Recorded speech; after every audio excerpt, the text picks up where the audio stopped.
আসসালামু আলাইকুম, marriage mace video থেকে বলছি।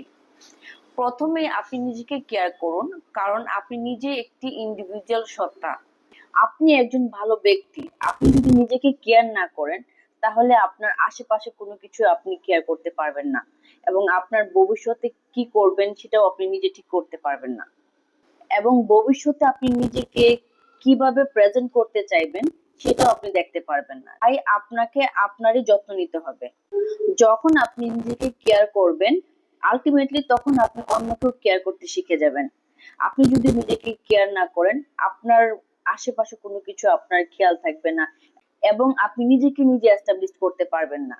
আপনি যদি নিজেকে এস্টাবলিশ না করেন, আশেপাশে কেউ আপনাকে সাহায্য করবে না। সো আপনি নিজেকে নিজে এস্টাবলিশ করতে হবে, নিজেকে যত্ন করতে হবে, নিজেকে কেয়ার করতে হবে, নিজেকে ভালোবাসতে হবে। মানুষ নিজেকে ভালোবাসবে, আমি স্বার্থপরতার কথা বলছি না।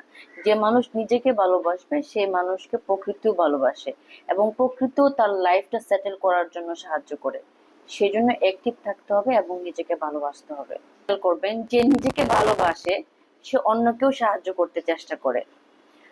যে নিজেকে ভালোবাসে না, যে নিজে হতাশ থাকে, সে অন্যকে কিভাবে ভালোবাসবে? সেজন্য নিজেকে ইম্পর্টেন্স দিন, নিজেকে গুরুত্ব দিন এবং নিজেকে ভালোবাসুন।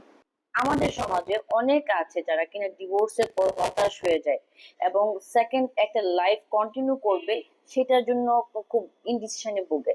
তাই আমরা বলবো, আপনারা আমাদের ম্যানেজমেন্টের মাধ্যমে কাউন্সিলিং নিয়ে আপনাদের লাইফটা সেটেল করতে পারেন, এবং আমরা আপনাকে সর্বোচ্চ চেষ্টা করব আপনার লাইফের সব প্রবলেম সলভ করার জন্য, এবং কাউন্সিলিং দিয়ে আপনার লাইফটা গড়ে দেওয়ার জন্য।